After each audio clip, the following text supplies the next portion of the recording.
이 시간 우리에게 주시는 하나님의 말씀입니다. 빌립보서 3장 5절에서 14절입니다. 나는 8일 만에 할례를 받고 이스라엘 족속이요 베냐민 지파요 히브리인 중의 히브리인이요 율법으로는 바리새인이요 열심으로는 교회를 박해하고 율법의 의로는 흠이 없는 자라. 그러나 무엇이든지 내게 유익하던 것을 내가 그리스도를 위하여 다 해로 여길 뿐더러 또한 모든 것을 해로 여김은 내 주 그리스도 예수를 아는 지식이 가장 고상하기 때문이라. 내가 그를 위하여 모든 것을 잃어버리고 배설물로 여김은 그리스도를 얻고 그 안에서 발견되려 함이니 내가 가진 의는 율법에서 난 것이 아니요 오직 그리스도를 믿음으로 말미암은 것이니 곧 믿음으로 하나님께로부터 난 의이다. 내가 그리스도와 그 부활의 권능과 그 고난의 참여함을 알고자 하여 그의 죽으심을 본받아 어떻게 해서든지 죽은 자 가운데서 부활에 이르려 하노니 내가 이미 얻었다 함도 아니요 온전히 이루었다 함도 아니라 오직 내가 그리스도 예수께 잡힌 바 된 그것을 잡으려고 달려가노라.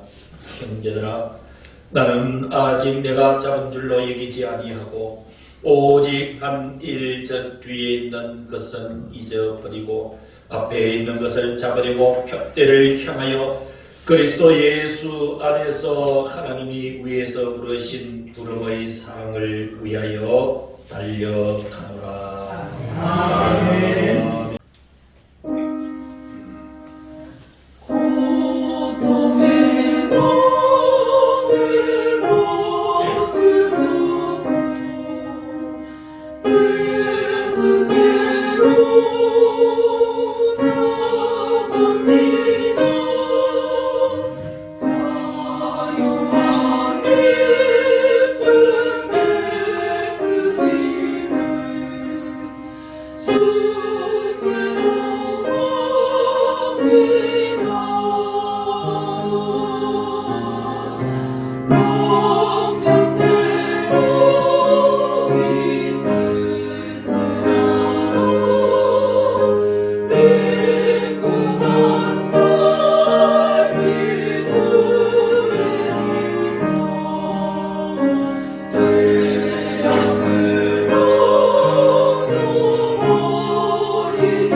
지난 수요일까지는 오늘 본문을 통해서 전하고 싶었던 말씀의 제목이 주님과 바꿀 수 있습니까? 라는 제목으로 준비를 했었습니다. 근데 이 말씀을 준비하는 과정에서 하나님께서 제목을 바꾸어 주셨어요. 그게 바로 주보에 기록된 그리스도를 얻기 위하여 라는 이 본문의 용어로 바뀌게 되었습니다. 저와 여러분들이 살다 보면 두 가지의 가치가 충돌할 때가 있습니다. 다시 말씀드려서 한 가지의 가치는 내가 가지고 있는 것에 대한 가치입니다. 내가 가지고 있는 지식, 내가 가지고 있는 재산, 그리고 내가 가지고 있는 그 어떤 것들의 소유에 대한 가치. 근데 살다 보면은 내 중심으로 살 수는 없지 않습니까? 그래서 밖을 보니까 내가 가지고 있는 것보다 좋은 가치를 가지고 있는 것들이 눈에 보이게 되는 거예요. 그러면 사람들은 10중 8구 갈등을 하게 됩니다. 주로 이런 갈등이지요. 두 가지를 다 가졌으면 좋겠다라는 갈등. 이건 욕심이지요. 그러면은 이것을 포기하고 내 것을 잘 간직할까라는 선택. 아니면 다른 어떤 가치의 월등함 때문에 타협을 합니다. 내 것을 포기하고 이제 내가 그 다른 좋은 가치가 있는 것을 취득하자라는 결단. 아마 거의 대다수의 사람들은 이런 가치의 충돌 속에서 살아가고 있는 것이 분명할 것입니다. 오늘 하나님께서 저와 여러분들의 한 인생을 소개하고 있습니다. 오늘 소개하는 이 주인공은 자신이 가지고 있는 그 소유의 가치가 어느 누구와도 비교할 수 없으리만큼 월등한 것을 소유하고 있는 사람입니다. 그런데 이러한 그가 모든 사람들이 가지고 싶어하는 절대 가치의 소유자가 다른 가치를 발견하게 되었습니다. 자신이 가지고 있는 모든 것을 포기하고 다른 그 가치를 획득하는 모습을 우리가 볼 수가 있습니다. 이 이야기의 주인공은 예수님의 사랑하는 사도 바울입니다. 여러분, 오늘 성경은 5절에서 완벽한 그의 모습을 이렇게 기록하고 있습니다. 나는 8일 만에 할 일을 받고, 여러분 8일 만에 할 일을 받고 이 의미가 좀 중요합니다. 여러분, 할례라고 하는 것은 너는 내 백성이다 라고 하고 인치는 하나님의 명령과 하나님의 방법이에요. 하나님께서 모세를 통해서 주셨지 않습니까? 그런데 여러분, 왜 이 할례에 대해서 나는 8일 만에 할례를 받았다라고 이야기를 하고 있을까요? 그 이유는 이렇습니다. 여러분, 유대인들이 이렇게 개종을 하게 되면, 개종할 때 이방인에서 유대인으로 개종할 때는 항상 할례를 받아야 돼요. 하나님을 알지 못하는 사람들이 하나님의 백성이 되기 위해서 꼭 겪어야 될 것이 이 할례예요. 이 할례는 이럴 경우에는 나이와 관계가 없어요. 50살에 이방인에서 하나님을 영접하는 사람이 되면 50살에 할례를 행해야 돼요. 어린 아이가 이방인에서 하나님의 백성이 되려면 어릴 때 나이가 몇 살이더라도 그때 할례를 행해야 이방인에서 바로 하나님의 백성이 될 수 있는 거예요. 예를 들면 이런 아브라함의 선자인 이스마엘은 이런 몇 살에 할례를 받았나요? 13살에 할례를 받았다라고 성경이 기록하고 있어요. 그런데 오늘 사도 바울은 나는 8일 만에 할례를 받았다. 바로 정통 유대인임을 이야기를 하고 있습니다. 하나님이 분명히 말씀해 주셨습니다. 너희는 난지 8일 만에 너희 자녀들에게 할례를 행하라. 하나님께서 말씀하셨던 것이지요. 그대로 지켰던 바로 정통 유대인이라는 사실을 이야기를 합니다. 계속 이 사도 바울의 고백은 이어집니다. 나는 이렇게 8일 만에 할례를 받고 이스라엘 족속이요. 이런 이스라엘 족속이요. 이스라엘은 야곱이라는 이름에 다시 개칭된 이름이지요. 이런 이스라엘은 언약의 백성이라는 뜻이에요. 사도 바울은 늘 마음속에 나는 언약의 백성이다. 나는 아브라함의 후손이다. 그리고 이어서 5절 세 번째는 나는 베냐민 지파라. 베냐민 지파라. 여러분, 이 베냐민 지파라는 의미는 역사적으로도 매우 중요합니다. 여러분, 이 베냐민은 라헬의 출생이에요. 라헬의 출생. 참 사랑을 받은 아내였지요. 그 라헬의 출생에다가 이 베냐민 지파를 통해서 이스라엘의 초대 왕조인 사울이 탄생했는데 그 사울이 바로 베냐민 지파예요. 그래서 사도 바울이 나는 베냐민 지파라고 하는 것은 전통 있는 가문에서 태어난 사람이다 라는 아주 우쭐할 수 있는 혈통적 배경을 가지고 태어난 사람이에요. 히브리인 중에 히브리인이라. 순수한 히브리인이다 이 말입니다. 나면서부터 히브리인 혈통에서 태어났어요. 여러분 이 당시에는 어머니가 헬라인일 수도 있고 아버지가 히브리인일 수도 있습니다. 그래 이방 이 남자든 여자들이 결혼해서 가정을 이룰 수도 있어요. 근데 그런 사람들도 히브리인 계통에 인정은 해줘요. 근데 바울이 나는 히브리인 중에 히브리인이다. 아버지, 어머니 모두가 히브리인이다. 그래서 혈통의 우월성을 이해를 합니다. 율법으로는 바리새인이 율법으로는 바리새인. 율법을 철저하게 지켰던 바리새인이다. 그 다음에 6절 이하에 열심으로는 교회를 박해한 사람이다. 교회를 박해한 사람이다. 여러분 사도행전 8장 1절에서 9절에 이렇게 기록하고 있습니다. 사울이 즉 바울이 개명하기 전에 이름이지요. 사울이 교회를 잔멸할 때 이 바울이 얼마나 열심히 많아서 교회를 박했냐면 교회를 잔멸할 때 그랬어요. 사도행전 28장에는 잔멸하라는 얘기가 무슨 말입니까? 완전히 없애버리다 이거예요. 바울이 얼마나 열심히 많아서 교회를 박했냐면 이 땅에는 모든 교회들을 전부 박살내버리자. 그래서 그리스도인을 옥에 가두고 스데반 집사를 죽이는 데 한 표를 던진 사람이 이런 바로 이 사울 즉 바울이었던 거지. 율법의 의는 흠이 없는 자라. 사랑하는 성도 여러분, 지금 바울에 대해서 5절 6절의 말씀을 여러분들에게 세세하게 말씀을 드렸는데 이 정도 되면은 여러분 그 당시에 유대인 사회에서 부를 곳이 없는 아주 기득권 청이요. 아마 이런 재산 얘기는 하지 않고 있습니다만은 이 정도 지위와 격식을 갖고 있다는 재산은 따라오게 되어 있어요. 아마 이 바울이 부유하게 자란 것으로도 추측을 할 수가 있습니다. 부러운 게 없었습니다. 최고의 위치에서 모든 것을 다 갖춘 그야말로 이 바울이라는 이름의 가치는 위대했습니다. 그런데 이게 변화가 일어납니다. 7절 이하를 보겠습니다. 그러나 무엇이든지 내게 유익한 것은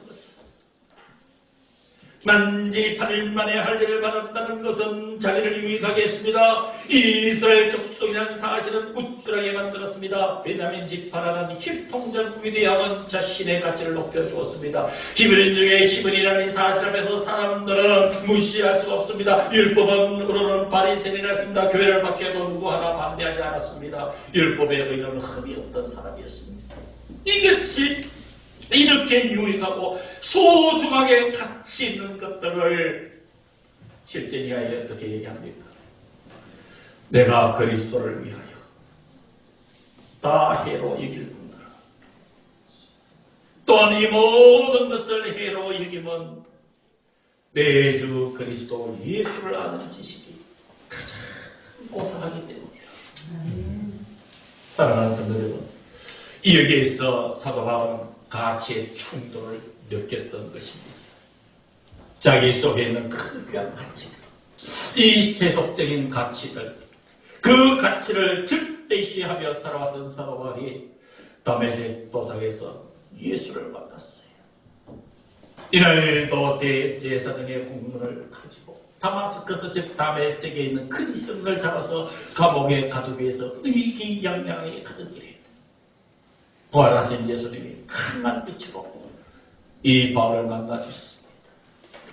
바울이 깜짝 놀랐습니다. 당신은 도대체 누굽니까? 나는 네가 박해하는 예수니라. 사도 바울의 인생이 완전히 변화가 되었습니다. 눈이 멀었습니다. 견딜 수가 없었습니다. 이 사도 바울이 가지고 있는 그 속에 그 자신의 인생의 가치들이 철저하게 예수님에 의해서 산산조각나고 무너져 버렸습니다.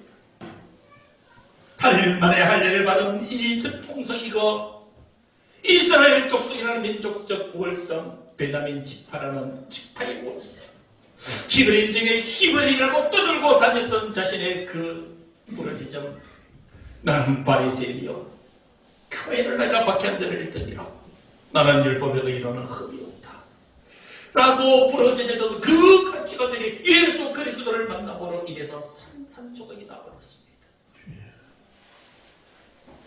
그래 이제는 가치의 전함이 있어야 되겠다.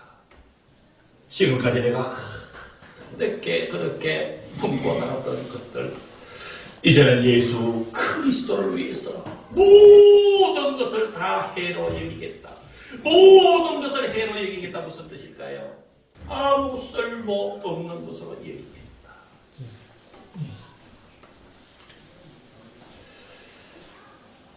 내 주 그리스도로 예수를 아는 지식이 가장 고상하기 때문에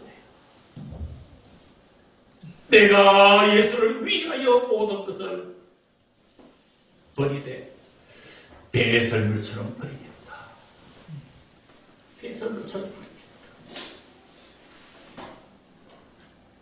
이렇게 버리게 된 이유는 그리스도를 얻고 그 안에서 발견되고 싶다. 사랑하는 성도 여러분, 오늘 사도 바울의 고백, 사도 바울의 인생에 가장 우리가 유의해서 바라봐야 될 것은 사도 바울의 그 위대한 자기가 가지고 있는 그 가치를 다 버릴 수 있었던 것은 오직 한 가지, 예수님을 얻기 위해서. 예수님이라는 가치가 그 어떤 가치보다 우월하기 때문에 그렇게 모든 사람들이 흠모하고 모든 사람들이 가지고 싶었던 세상의 모든 그 자리, 의미, 가치를 배설물처럼 버립니다. 배설물이 뭔지 아시죠? 배설물. 상상해 보시기를 바랍니다. 배설물. 왜요? 왜 그렇게 얘기했다고요? 그리스도를 얻기 위해서. 사랑하는 성도 여러분, 그러면 우리가 여기서 짚고 넘어가야 됩니다. 여러분, 여기서 분명하게 우리가 해결하고 넘어가야 될 게 있습니다. 바울이 그렇게 모든 것을 다 포기하고 버릴 수 있었던 예수님을 갖고 싶다. 그리스도를 갖고 싶다.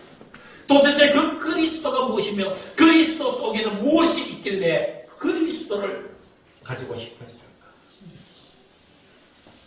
예수님 그분이 누구길래 그분을 얻기 위해서 모든 것을 다 포기하고 비틀터지가 되어서 그분 앞에 손을 내밀 수가 있었을까? 바울이 생각했던 예수는 누구일까요?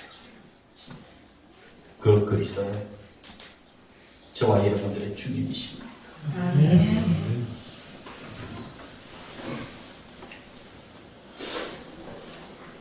예수가 누굴까요? 사도 바울이 다 내려놓고 가지고 싶었던 그리스도는 이런 분입니다. 요한복음 14장 6절 예수께서 친히 말씀하셨습니다. 예수께서 이르시되 내가 곧 길이요 진리요 생명이라. 길이라. 여러분, 보이는 길이 다 길이 아니란 얘기예요. 우리의 인생길 찾아가는 그 길이 다 길이 아니다라는 얘기예요. 주님을 붙잡고 주님 손에 이끌려서 주님께서 인도하시는 그 길을 가는 그 길이 생명의 길이 아닙니다. 주님이 진리입니다. 이 세상에 어느 가치도 반박할 수 없는 힘을 가지고 있는 절대 진리, 그분이 예수 그리스도입니다. 그분이 생명입니다. 그것을 얻고 싶었던 거예요. 이런 가치가 누구에게 있기 때문에요? 예수님에게 있기 때문에. 그래서 내가 그리스도를 얻고 싶다. 그리스도를 얻기 위해서 이제 버린다. 요한복음 11장 25절에 예수님의 말씀이 이어집니다. 예수께서 이르시되 나는 부활이요 생명이라. 여러분, 예수님이 자신을 생명이라고 이야기할 때는 부활을 생각하지 않을 수가 없어요. 부활 생각하면 생명이요, 생명 얘기하면 부활이 항상 연계되어 우리가 생각되어져야 됩니다. 여러분, 생명은 두 가지 생명이 있습니다. 하나는 자연적인 생명이에요. 자연인 생명. 자, 저와 여러분들이 태어나서 살잖아요. 그러면 이 세상에 우리의 육신의 생명이 끝나면은 그걸 죽음이라 이야기를 하지. 그게 여러분 자연인으로서의 생명. 저와 여러분 살다가 때가 되면 가봅니까? 그 생명 끝나요. 근데 주님의 생명은 달라요. 저와 여러분들에게 새 생명을 입혀주셨으니 그게 부활을 통한 영원한 생명인 줄로 압니다. 그 가치가 귀하니까 세상의 것들을 다 버릴 수가 있다는 거예요. 그리스도를 얻기 위해서 나의 것을 버립니다. 이 부활과 생명뿐일까요? 그리스도 안에는 기쁨과 평강이 있기 때문에 사도 바울은 그것을 발견한 줄로 믿습니다. 로마서 15장 13절에 소망의 하나님이 모든 기쁨과 평강을 믿음 안에서 너희에게 충만하게 하사 성령의 능력으로 소망이 넘치게 하시기를 원하노라. 요한복음 15장 11절에는 주님께서 분명한 의지로 말씀하여 주시기를 내가 이것을 너희에게 이르면 내 기쁨이 너희 안에서 너희 기쁨을 충만하게 하려 합니다. 예수님께서 십자가에 달리시기 전에 요한복음 17장 13절에는 지금 내가 아버지께로 가오니 내가 세상에서 이 말을 하옵는 것은 그들로 내 기쁨을 그들 안에 충만히 가지게 하려 합니다. 사랑하는 성도 여러분, 바울이 왜 그리스도를 얻고 싶어서 했을까요? 예수 그리스도는 바로 기쁨이기 때문에, 예수님 속에는 기쁨이 있기 때문에. 사랑하는 성도 여러분, 슬픔을 이길 수 있는 힘이 무엇일까요? 이 세상의 염려와 근심과 불안을 이길 수 있는 힘이 어디에 있을까요? 그것은 바로 기쁨입니다.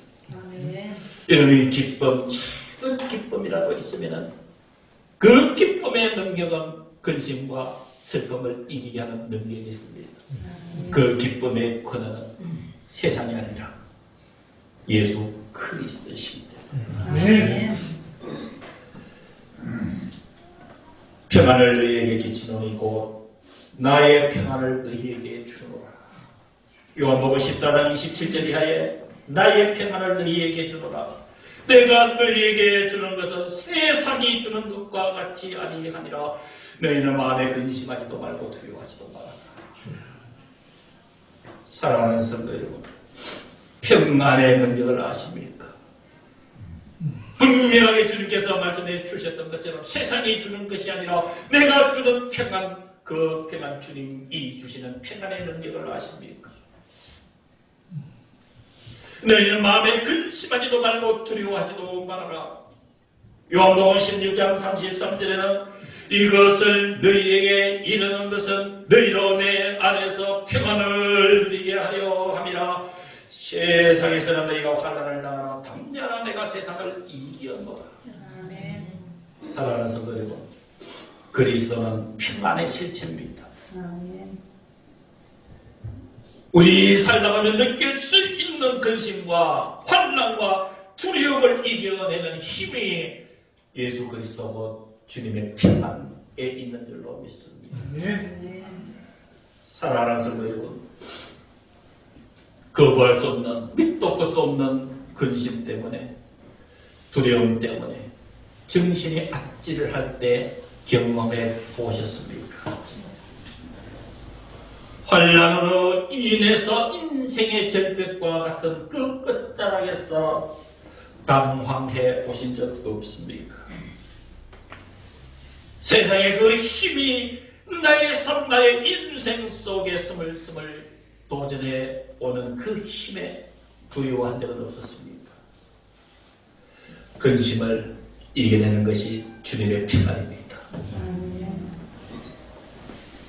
두려움을, 환난을 이겨내는 힘은 그리스도의 평안에 있는 줄로 믿습니다. 그 평안을 사도 바울이 맛을 보았기에, 그걸 알았기에 모든 것을 배설물로 여기고 내가 이제 큰 선을 얻기를 원한다.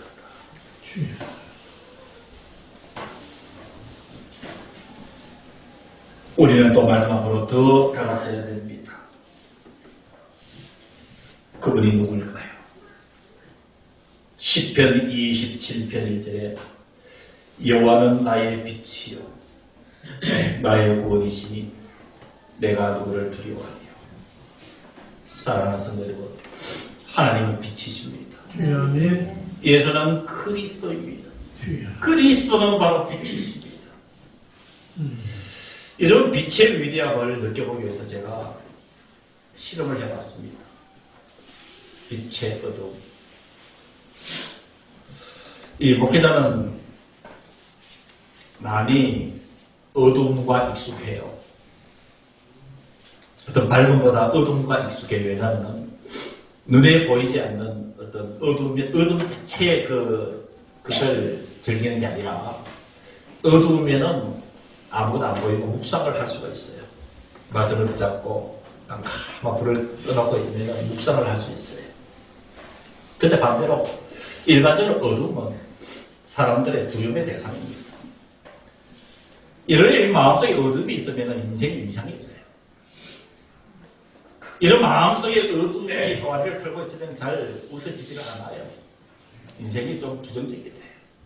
그리고 불안해지고 아주 이상해지죠. 그래서 여호와는 나의 빛이라 이야기를 고백을 하는 이 시편의 기자에 이것을 한번 느껴보고 싶었어요. 그래서 제가 빛의 도구를 하나 준비를 해두고 그 다음에 제 서재방에서 제 서재방은 목양실이에요. 여기는 기도실이에요. 우리 사모도 그 잘 안 들어오려고 그래요. 왜 안 들어오려고 그럴까요? 목양실에 들어오면 꼭 하나님이 거기 계신 것 같대요. 그래서 잘 안 들어오려고 해요. 그렇지는 않죠. 그래서 목양실에서 제가 묵상하는 자리니까 이제 밤에 불을 끄고 그때가 새벽기도 가기 전 새벽 3시였습니다. 새벽 3시에 불을 다 끄고 있으니까 아무 별소리 들리지 않고 또 빛이 밖에 또 빛이 조금씩 이렇게 비치니까 제가 또 커튼을 암막 커튼을 해놓거든요.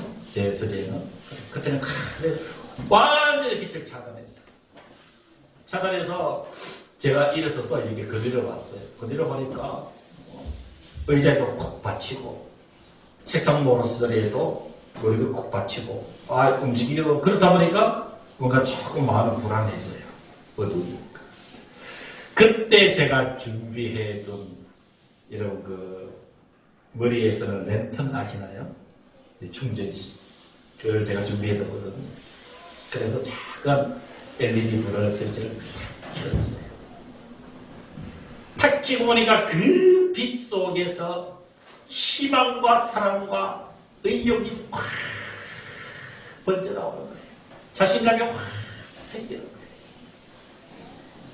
그 어둠 속에서 그 한 줄기 빛이 쫙 비치니까 어둠이 완전히 확 사라지는 게 그 빛을 통하여서 예수님의 사랑과 예수님의 능력과 하나님의 잠재성이 확 느껴지는 거예요. 박수를 치면서 제가 그날 그걸 기도하고 슬기도록 했어요. 그리스도가 빛이라 하나님이 빛이라는 의미가 그렇구나. 왜 사도 바울이 그 자기가 가지고 있는 모든 것을 다 버리고 빛 대신 그리스도를 가지고 싶어요. 사랑하는 성도 여러분, 우리는 영원하고 기도해야 됩니다. 빛 대신 하나님을 내 속에서 내 속도 조명해 주시고 세상을 밝힐 수 있는 빛으로 살게 하여 주옵소서. 어둠이 내 속에서 나를 점식하지 않도록 우리는 빛 대신 예수님 그분을 소유해야 됩니다. 그분이 계실 때 삶이 밝아집니다. 바르게 볼 수가 있습니다. 여기 빛입니다. 오늘 말씀의 결론을 내립니다. 이해를 합니다. 사도 바울이 왜 그토록 나는 8일 만에 할례를 받고 이스라엘 족속의 편향인지라. 히브린 중에 히브린이요 율법으로는 바리새인이요 열심으로는 교회를 박해하고 율법의 의도는 흠이 없는 자임에도 불구하고 그러나 무엇인지 이렇게 내게 유행했던 것들을 이제 내가 그리스도를 위하여 내가 다 해로 이기는 것은 그리스도를 아는 그 지식이 가장 고상하고 내가 모든 것을 매소물처럼 풀이는 것은 그리스도를 얻기 위함이다. 길이요 진리요 생명 맞습니다. 예수님은 부활이요 생명인 것 맞습니다. 예수님은 우리의 소망이고 기쁨과 평강인 것 맞습니다. 예수님은 우리의 기쁨인 것 맞지요. 예수님은 우리의 평안인 것 맞습니다. 예수님은 우리의 빛인 것 정확하게 동의합니다. 그러나 이 모든 것을 하나로 엮는 주님에 대한 지침가 있으니 주님은 사랑입니다. 하나님은 사랑입니다.